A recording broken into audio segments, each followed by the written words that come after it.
All right, let's try to do a video real fast. Running late.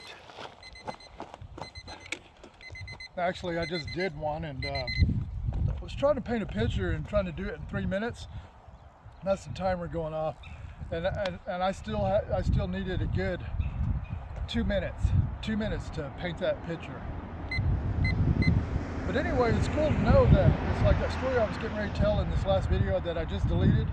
It's really cool to know that if I really trim it all down, it's like something that would take 10 to 15 minutes to paint the whole picture of the whole story. I can trim it down and get it done in like 5 to 6 minutes, maybe even 4. That's pretty cool. I didn't know that. Anyways, 3 minutes to save the world.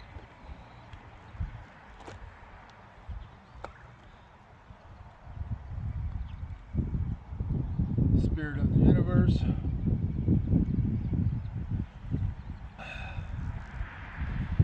We the people and the Father God are one. Father God and the people are one. Father God and I are one. At the same time, somehow, yet I am not God, and yet the Father God and I are one.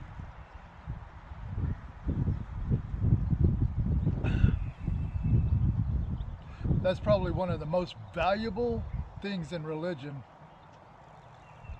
in our Western culture that is not getting shared on a daily basis.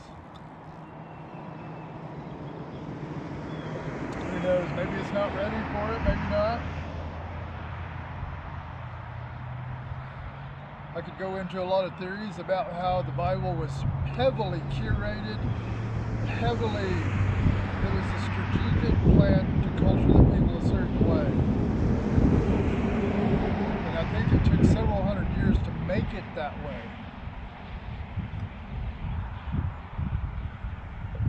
A slave trader's handbook, so to speak.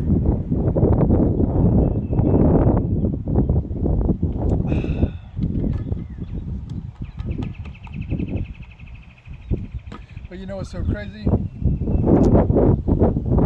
Anything can become toxic, weakening,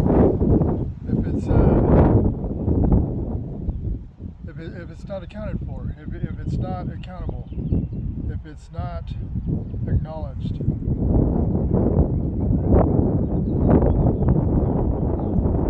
And then it goes into a thing that's like a reset. It looks like you think you're getting these things resolved, you think you're getting it done, you think it's making the relationship better, or this relationship or that relationship better, and it's really just a freaking reset, and it goes through the same shit where it's different mass, different order, different shit, but it has all those elements, reset, and it keeps clicking back as the same thing.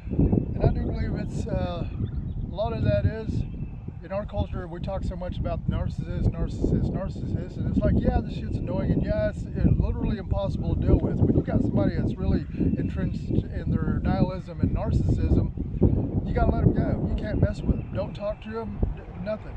It's like, they're just too convinced on doing this one thing. There's only 2 modes of being on this planet Earth, the human being. There's 8 seconds. Only 2 modes. One, either being a hopeless, vengeful victim, or, dang it, that's 3 minutes. I can't tell you what the other one is. Alright, but anyways, there's only 2 modes of being. Alright. Life's not all gloom and doom. See you in the funny papers.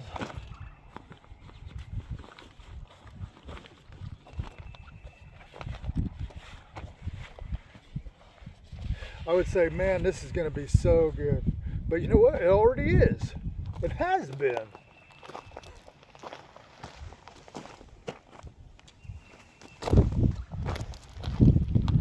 You ever come to a weird place in life where you just want to get your teeth fixed and just run around and do your research and development and the psychological facilities of humanity and just see what you can work with.